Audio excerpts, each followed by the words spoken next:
ஓம் சாய்ராம். ஓம் சாய்ராம். ஜெய் சாய்ராம். இறைவன் என்றும் எளிமையானவன்.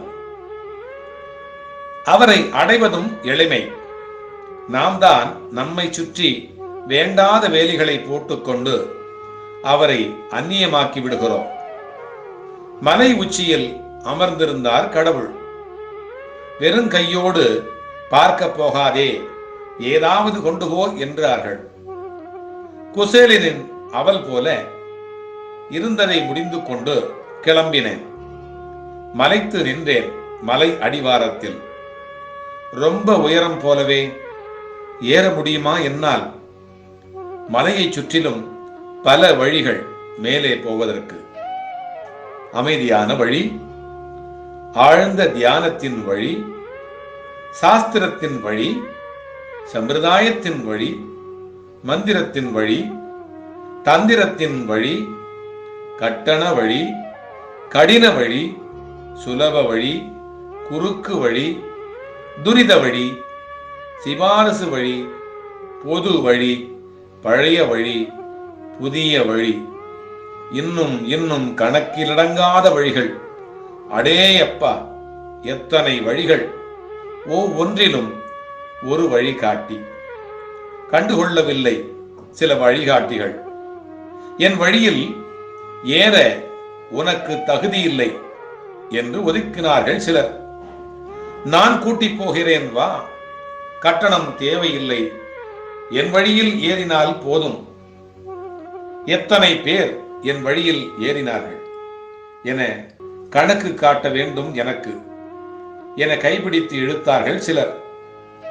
மேலே ஏறும் சிரமம் உனக்கு வேண்டாம், உனக்கு பதிலாக நான் போகிறேன், கட்டணம் மட்டும் செலுத்து என்றார்கள் சிலர்.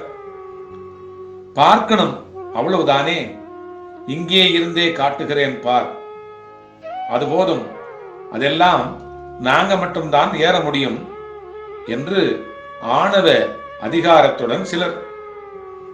அங்கெல்லாம் உன்னால் போகவே முடியாது, உன்னால் ஏறவே முடியாது, தூரம் அதிகம், திரும்பி போ, அவரை என்னத்திற்காக நீ பார்க்க வேண்டும், பார்த்து என்ன ஆகப் போகிறது என அதைரியப்படுத்தினார்கள் சிலர். உண்மையில் நீ பார்க்கும் தூரம் இல்லை, ஏறினால் ஏறிக்கொண்டே இருக்க வேண்டும். அது ஒரு வழி பாதை.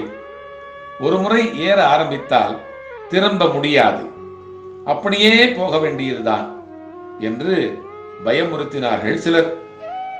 சாமியாவது பூதமாவது அது வெறும் கல், அங்கே ஒன்றும் இல்லை, வெட்டி வேலை, போய் பிழைப்பை பார்.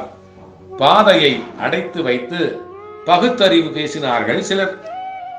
என்ன செய்வது? ஏறுவதா அல்லது திரும்பி போவதா? குழம்பி நின்ற என்னிடம் கை நீட்டியது ஒரு பசித்த வயிறு. கடவுளுக்கு என்று கொணர்ந்ததை அந்த கையிலே வைத்தேன். மவராசியாயிரு. வாழ்த்திய முகத்தை நான் பார்த்தேன். நன்றியுடன் என்னை நோக்கிய அந்த பூஞ்சடைந்த கண்களில் இருந்து புன்னகைத்தார் கடவுள்.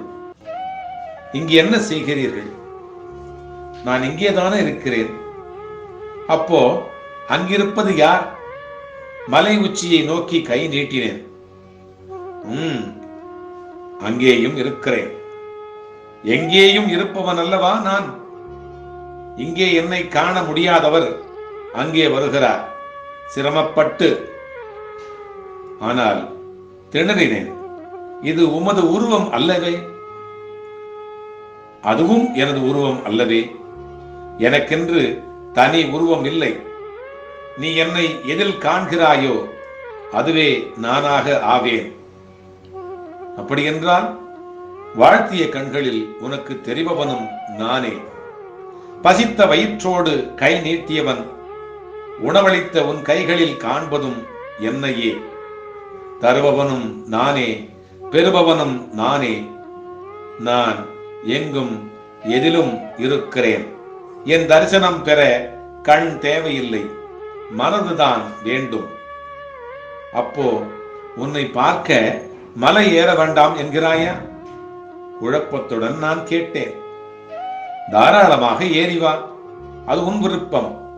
அங்கும் நான் இருக்கிறேன் என்றேனே, அங்கு வந்தாலும் என்னை பார்க்கலாம்.